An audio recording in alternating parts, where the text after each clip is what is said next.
This video, I'm going to reveal to you the 3 signs that we are living in a simulated reality, and I'm going to show you what you can do about it. Welcome back to another video. My name is Aaron, and I help people expand their consciousness. Now in this video, I'm going to be sharing with you that of understanding the 3 main signs that we do live in a simulation type reality, understanding what this really means, and then what we can actually do about it, knowing that. What if there are ways that we could hack reality? And if we can hack reality, then we can experience more of what we want. Or we could just learn more about the way this 3D physical avatar body works. And knowledge is power. Awareness is power. I like that quote better. No, go figure. So for this process, first off, what is a simulated reality? Sometimes this can seem like something that's a little bit scary because we think of it like the movie The Matrix. And the movie The Matrix is like these computer programs that are chasing after us and doing all these things. But it's much more in an organic type way. It doesn't have to mean that we live in some computer. Computer can be a metaphor though. I think eventually we may have organic computers. In a way, you could say that our brain is in a way an organic computer because our brain processes information. Everything in reality is information. And it's something that's naturally happening, but we have this technology computer that in a way is a symbol of that. And the funny thing is our brain is much more powerful than that of a computer, at this point at least, with how much we can process and how our brain works. However, when it comes to a simulation, think of it in the form of a simulation as something that appears to be real, but isn't. It is something that appears to be real, but isn't. And in a similar way, the simulation of life is such that we believe that it is real. We identify with our 3D physical avatar structure, and because we believe it's real, we're able to have a true experience. If we knew the whole entire time that it wasn't real, we may not take it as serious, and it wouldn't be as something where we could learn as many, you could say, lessons, but in a way I believe we're here to learn. We're here to learn about who we are. And in a way, if we want to move from one grade to the next grade, we must complete one grade. And one grade could be certain lessons in our life. And then once we complete those lessons, we can then move on to the next one. And in a way, Earth is like a school. It's a school of remembering, is what it really is. A school of remembering of who we are. I think we come here, we forget who we are so that we can go through this process of remembering who we are. And sometimes it can be painful. I remember it was painful for me when I went through my spiritual awakening process. And that was a very enlightening, like a time when I felt a lot of expansion. But earlier on in life, I went through so much pain to get there.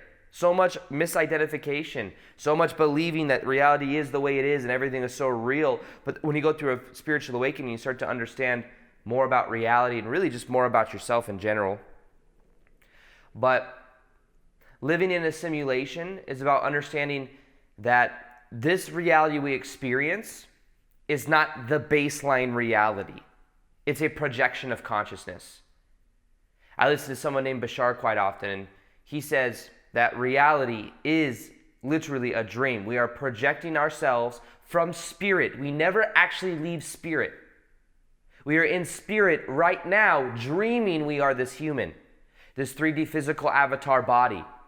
So when people are worried about death, pretty much what they do when they die is they shed the physical body and they wake up more as who they are as spirit.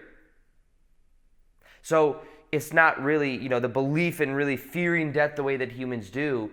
It's fearing the death of the 3D physical avatar body, which I find interesting as well because lately I've been studying a lot of enlightening material, like people's enlightenment experiences. And many of them say that they have a full-on ego death. Like they believe they are going to die. And then when they die, it's their identity that is dying. They then become more of the larger consciousness system, to use some term. They become more of like a channel of high vibration energy and less of the identity of like, this is who I am and this is what I do. So in a way, I believe that we are spiritual beings having temporary human experience. We are in spirit right now, but we've forgotten that we're dreaming. And one of the reasons we forgot that we were dreaming is so that we could have this real type experience that we're having. It appears to be real. We interpret reality through the five senses. We have touch, taste, smell, hear, see. These are all different senses we use to interpret reality, and we grow up believing that this is what is real. What you can perceive through your senses is real. But non-physical energy is just as real. It's just that we don't perceive of it through our senses. So this is about understanding that there's more to reality than we think. And when we start to open, there's this guy named Thomas Campbell. He talks a lot about having open-minded skepticism. Open-minded skeptic. Be open, but not naive. And for this, I think that being open to non-physical energy is a very empowering thing, because it allows us to go beyond our 3D physical avatar structure and out of the limitations of our little belief system based on prior reference experience. But it gives us more ability to tap into more of who we are. Another thing Bashar said before is that one day you'll realize that it's not so much that consciousness is in your body, but your body is in your consciousness. Think about that. Your body is in your consciousness, which I believe that with the simulation as well, it's like we're having this experience so that we can experience each other and relate to each other to learn so much. So that's part of the system as well, is us going through this process of having someone to relate to, and in a way we are all connected. So the three signs that we live in a simulation, the first one's going to be different than maybe I've shared before, and that's simply that there's a big, grand spiritual awakening happening on the planet. They might say, how does that relate to a simulation? Well, in a way, a spiritual awakening is when you become aware of you being spirit versus just being a 3D physical avatar body. And you may not say that. You might be like, well, this whole 3D physical avatar body is a new thing. I haven't heard it like that before. But a 3D physical avatar body is just the 3D solidity of what is real, our body, our ego. Could say that that is another word for our ego. And we may identify our whole life as our ego, but then eventually we start to go inwards. I heard this quote yesterday actually, I was reading, and it was said about the higher self, the inner self. I really liked that. Because we think our higher self is like up in like the 7th dimension, like chilling, like the 6th dimension, looking down at us like, I'm going to guide you this way now go this way, now do this thing. But really it's an inner self, because reality is a reflection, but there's really just more of ourselves. It's something that we go more and more within. Spiritual awakening is not like trying to blast off into the 8th dimension. Spiritual awakening is more about going within. That's why I like to call it more of like an inner self. That inner self that you go into, that then you have the ability to connect to your intuition. You have the ability to connect to your heart center. The inner self is where I find that in meditation, it's much easier to go to. And it's something that's much more empowering because it's within you. It's not in the 8th dimension. You don't have to try to grab for it or try to understand it or try to comprehend it. So understand this is all within you. So spiritual awakening is when you go within yourself and you start to realize that there's more to life than the surroundings. There's more to life than what we experience through the senses. And that in a way is waking up, going beyond the ego, the 3D physical avatar body. And when we start to go beyond the ego, we start to see that it is likely and very probable that we live in a simulation. A simulation is kind of this new word that we may use, but a word that's been around for a very long time is that we are infinite spiritual beings living temporary human experiences. So if this temporary human experience is temporary, who are we beyond the body? Which would then point to this not being as real as we think it is. It's something I've also heard talked about with many different channelings before. When we get to higher states of consciousness, what happens is in higher states of consciousness, or you could say dimensions in a way, when you get to higher states of higher dimensions, some will not be visible if you're in a certain frequency. So for example, if you're in the 3rd, 4th dimension, someone's in the 7th dimension, you may not be able to see them because their rate of vibration is much higher. And I'm not talking necessarily from experience with this. I'm just talking from what I've learned with that of Bashar, Abraham Hicks, Seth Materials, Jane Roberts, The Law of One, all these leading edge information. And what they say is that at higher rates of vibration, we may not be able to perceive of that. Because they are in a higher, you can perceive that which you are the vibration of. So, knowing that there's different rates of vibrations that are perceiving of different realities altogether, it also points to which is the real one. Well, which is real depends upon the perspective, and it depends upon the rate of vibration, because there'll be a different experience for every different rate of vibration. And maybe, we can give dimensions numbers, but in each different one, there'll be a different perception. So it could be all just relative. So what is real? It depends on what is relative. I believe that in life, the experiences are real because of our definition of it. But I believe the actual reality of it is that it is a dream. I believe that reality is a dream. And I also believe, something I say all the time, it's like favorite thing for me to say, is that the more you realize that life is a form of dream or is a dream, the more dream-like your life will become, the more flexibility you allow your life to have, the more lightness you bring into your life as well. So, really just about loosening up, just having more fun. Because the more fun we have, the more that we raise our vibration and we raise our vibrational state of consciousness, and the more things happen in our favor because of our state of being, our state of consciousness. Now, the second sign that we live in a simulated universe, reality, same thing, is, let me see what I wrote down. I forgot how I worded this. Data streams. So it has to do with data streams and tapping in, understanding that we're all connected. So a simulation would be connected to some type of data stream. Some type of data stream, which is data, which is information. Everything in reality is information. This is something physics is starting to learn, is everything has a certain rate of vibration and everything is information, everything is data.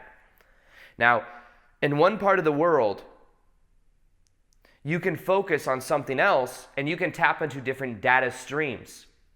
They've done this with years, the government has done it with remote viewing. This has happened with, you could say this is what people tap into when we talk about the Akashic records, is they tap into different data streams. Data streams of maybe the intent of someone's soul or someone's spirit. Data streams. So everything is connection. We read a lot of times nonverbal cues from each other. You may not physically say something, but you may be able to feel the vibration. It's beyond the five senses from other people. You may have certain intuitions about things that are happening. I believe intuition is picking up on different data streams. Maybe probable data streams as well.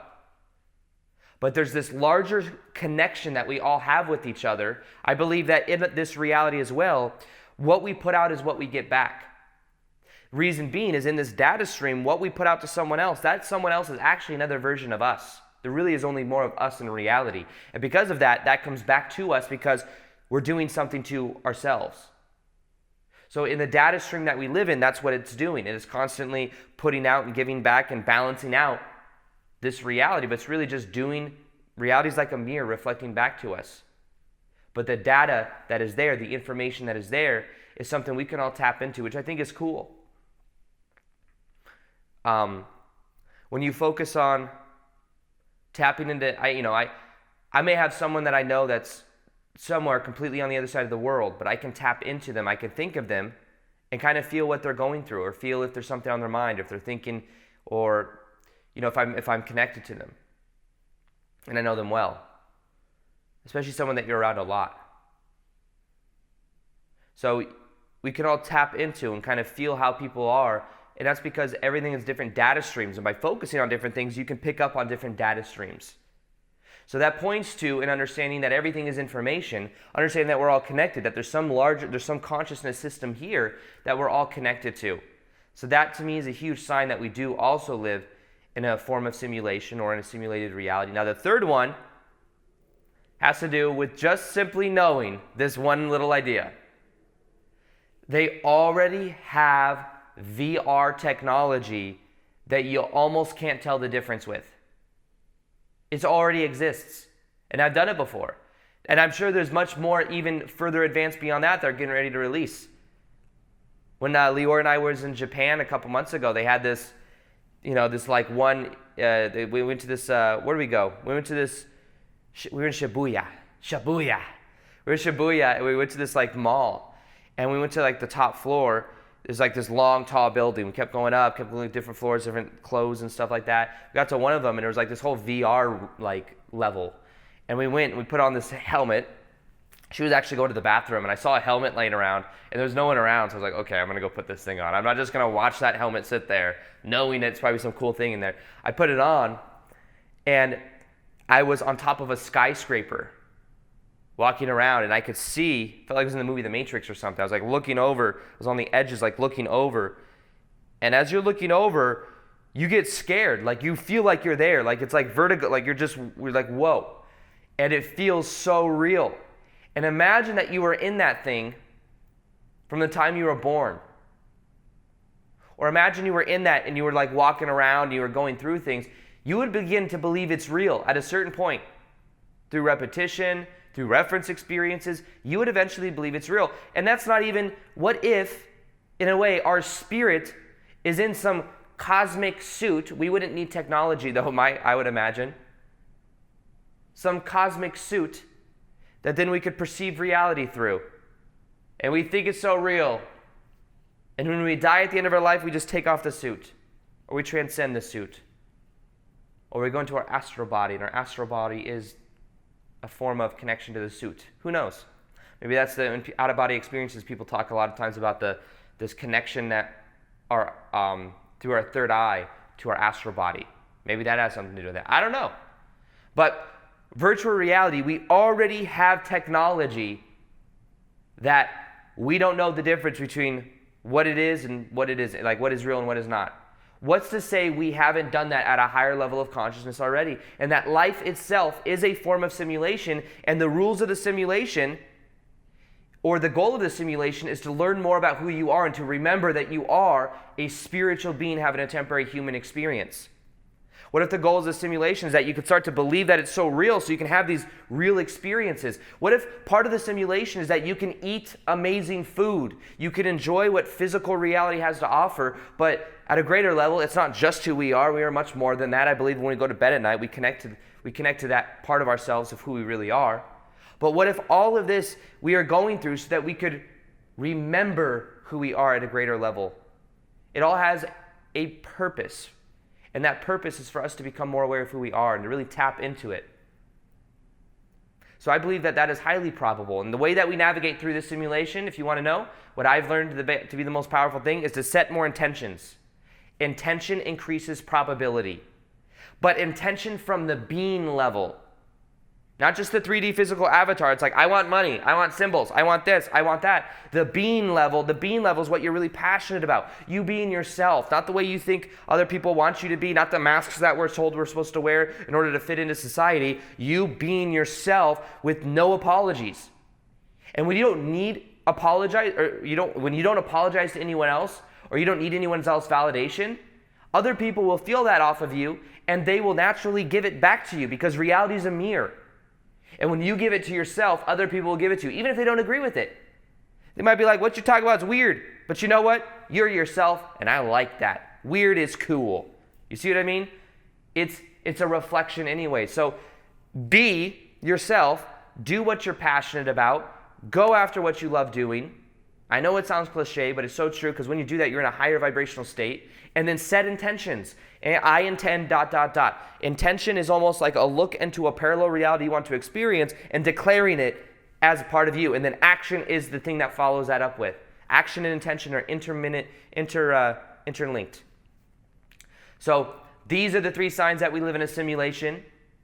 The more you tap into who you really are at your being level, you can then set intentions and navigate through this simulation more powerful way. Just remember, you're an eternal spiritual being. You're in spirit right now. You're just dreaming you are this little 3D physical avatar body. And the more you become aware of who you are by going inwards, not outwards, inwards, the more you're going to tap into your true power.